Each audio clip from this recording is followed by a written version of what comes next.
کے مسلمان بنے, روح کے مسلمان بنے, زبان کے مسلمان بنے. ایک ہندو نے نا کتاب لکھی ہے حضور علیہ الصلوۃ والسلام کے سیرت مبارکہ پر. ہندو نے, وہ ہندو کہتا ہے کہ میں نے نا عجیب منظر دیکھا ہے عرب کے لوگوں کا. ہندوؤں نے نا بڑا خوبصورت میرے محبوب کے بارے میں لکھا ہے. ایک ہندو نے جب حضور کی سیرت پر کتاب لکھی تو کچھ لوگوں نے کچھ اشعار لکھے, تو لوگوں نے کہا تو ہندو ہو کے حضور پہ لکھتا ہے, ہندو ہو کے. اس نے بڑا عجیب جملہ کہا, کہنے لگا ہو جائے عشق کسی سے کوئی چارہ تو نہیں, اور صرف مسلم کا محمد پہ اجارہ تو نہیں, صرف مسلم کا محمد پہ. اور پھر کہنے لگا نام و نسب سے اگرچہ ہندو ہوں پر کملی والے میں تیرا سادھو ہوں, کملی والے میں تیرا سادھو, میں تو ساتھ دیوانہ ہوں یا رسول اللہ آپ کا. تو نبی پاک علیہ السلام کے بارے میں لوگ لکھتے ہیں, وہ کہتے ہیں وہ محبت سے نہیں لکھ رہا, وہ سمجھ لیں کہ ایک عالمی تجزیہ نگار ہے تو ایک تجزیہ دے رہا ہے. کہتا ہے میں نے دو قسم کے عرب دیکھے, دو قسم کے. ایک عرب میں نے وہ دیکھے جو اتنے انا پرست ہیں, اتنے خود غرض ہیں, اتنے اپنے ذات کے بت میں الجھے ہوئے ہیں کہ وہ ایک حوض پہ اپنے گھوڑوں کو پانی پلانے گئے, 10 15 20 گھوڑوں کو پانی پلانے گئے ہیں, تو جھگڑا ہو گیا, پہلے میں نے پلانا ہے, میں بڑا چودھری ہوں. اس نے کہا نہیں میں تجھ سے بڑا ہوں, پہلے میں نے پلانا ہے. اس پہ جھگڑا ہوا. وہ غیر جانبدار تجزیہ نگار کہتا ہے اس پہ جھگڑا ہوا, لڑائی ہوئی, قتل ہوئے, اتنے قتل ہوئے کہ یہ قتل نسلوں تک چلے, نسلوں تک یہ قتل آگے بڑھے. وہ کہتا ہے ایک میں نے وہ عرب دیکھے. اور پھر کچھ عرصے کے بعد مکے اور مدینے میں اللہ نے اپنے نبی کو بھیجا, مصطفیٰ کریم علیہ السلام آئے. کہتا پھر انہی عربوں کا میں نے ایک اور رنگ بھی دیکھا, انہی عربوں کا میں نے ایک اور رنگ. وہ جو گھوڑے کو پانی پلانے پر لڑ رہے تھے, آج میں نے دیکھا کہ ایک جنگ کے موقع پر 3 صحابہ یا 7 صحابہ زخمی پڑے, زخموں سے چور ہیں. ایک آدمی پانی کا پیالہ لے کے آیا, ایک کو کہا پانی پی لو, زخمی ہو, شدید زخمی ہو, نزا کا عالم ہے, تھوڑی دیر میں ہو سکتا ہے شہادت نصیب ہو, پی لو. کل جو گھوڑے کو کہتا تھا پہلے میں نے پلانا ہے, میں نے پلانا ہے, آج وہی قوم میں نے عجیب رنگ دیکھا, کہا پانی پی لو. تو کہنے لگا یار میں تھوڑا زخمی ہوں, یہ جو میرے ساتھ لیٹا ہے یہ زیادہ زخمی ہے, پہلے اس کو پلا دے, میرے بھائی کا بھلا ہو جائے.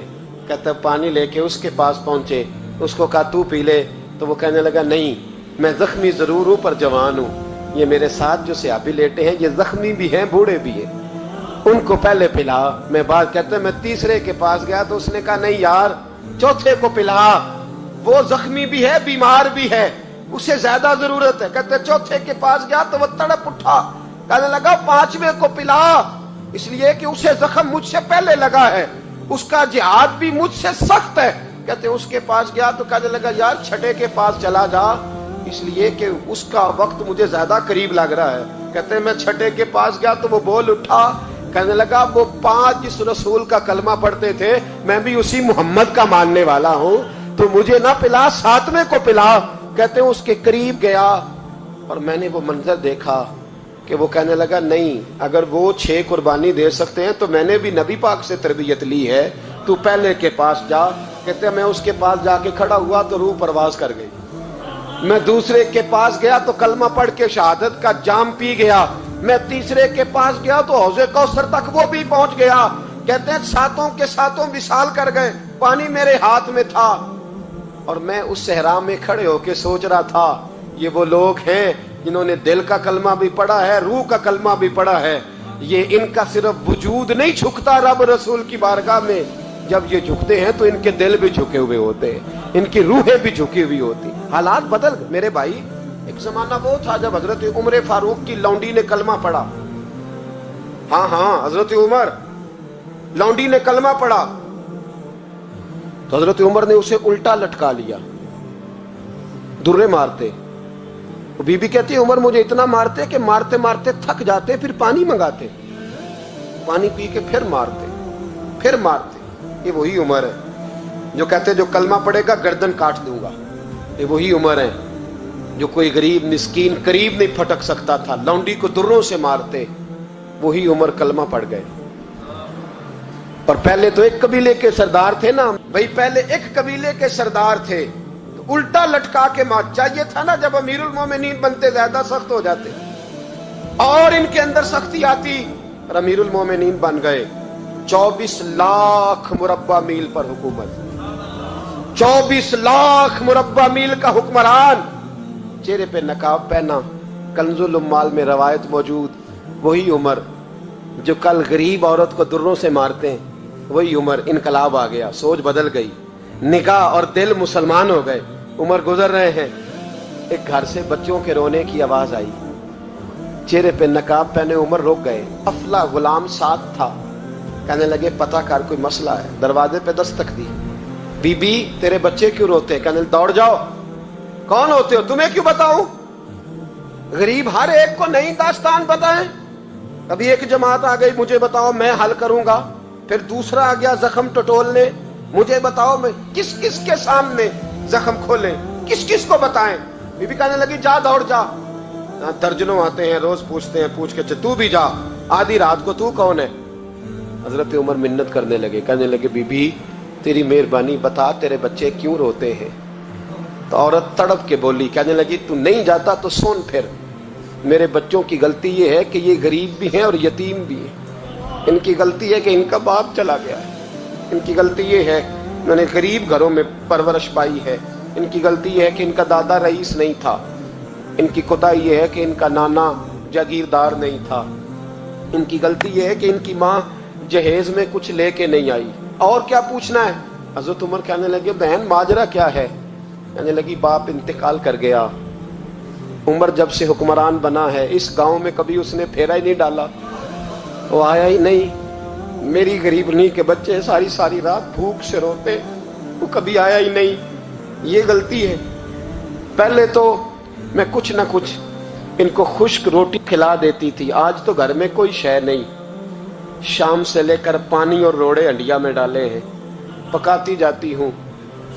کہا تھا چلو سو جائیں گے, اور بھوک بڑی ظالم ہے, نیند بھی نہیں آنے دے. سب روگاں دا روگ محمد, جس دا نام غریبی کنڈ ولا کے لنگ جاندے نی دوست یار قریبی. کب بھوک بڑی ظالم ہے, پیٹ بھوکا ہو تو یہ بھی نہیں آتی. سوچتی تھی سوچ, اب تہجد کا وقت ہے پر سوتے نہیں. اب بتاؤ میں کیا کروں. عمر تو 24 لاکھ مربع میل کا حکمران ہے, اس کچی بستی میں کیسے پھیرا ڈالے گا. حضرت عمر دوڑے گئے. 60 سال عمر, کندھے پہ اناج کا تھیلا رکھا, کندھے پہ. غلام کہتے حضور مجھے دے دے. فرمایا بتا قیامت میں بھی میرا بوجھ اٹھائے گا. حضرت عمر لائے. پھر عمر نے اس بی بی کے گھر میں چراغ روشن کیا. پھر بوڑھے عمر کہتے میری بیٹیاں تھیں, میری بیویاں تھیں, میں نے کھانا کبھی نہیں پکایا تھا. میں نے اس بی بی سے کہا بہن تو بیٹھ جا. بیٹھ گئی. عمر کہتے ہیں میں نے آگ جلائی. آپ کے غلام کہتے ہیں جب عمر آگ میں پھونکے مارتے تھے تو ان کی داڑھی سے دھواں نکلتا تھا. عمر نے آگ جلائی. پھر فاروق کہتے ہیں میں نے کبھی روٹی نہیں پکائی تھی پر آج میں نے آٹا بھی گوندا. 24 لاکھ مربع میل کا حکمران. اور بھائی جب تیرا دل اور نظر مسلمان ہوتی ہے تو پھر تو جھوٹے دعوے نہیں کرتا, پھر دین تیرے لفظوں میں جملوں میں تقریروں میں نہیں رہتا. حضرت سیدنا عمر فاروق رضی اللہ تعالیٰ عنہ آٹا گوندتے ہیں, داڑھی ساری آٹے سے بھر گئی. پھر عمر فاروق روٹیاں پکاتے تو ہاتھ جلتے. پھر سالن پکایا. پھر عمر نے دسترخوان بچھایا. پھر وہ چھوٹے چھوٹے بچوں کا عمر نے منہ دھلایا. پھر فاروق اعظم روٹی کے لقمے ان کے منہ میں ڈالتے اور روتے, کہتے بیٹو عمر کو پتہ نہیں چلا کہ تم بھوکے تھے. بیٹیوں عمر کو خبر نہیں تھی. عمر سے ناراض تو نہیں ہو. چھوٹے چھوٹے بچے کہتے ہمیں تو پتہ بھی نہیں عمر کون ہے, آپ کیا باپ. پھر ان کو عمر فاروق نے کھلایا. پھر فاروق اعظم صحن میں بیٹھ گئے, ان کو ہنساتے رہے. غلام کہتے حضور اب کیا کرتے ہو؟ فرمایا جو میری وجہ سے روئے تھے انہیں خوش نہ کروں. پھر اس بی بی کی طرف متوجہ ہوئے, کہنے لگے اگر عمر نہیں آیا تو آپ ہی خبر کر دیتی.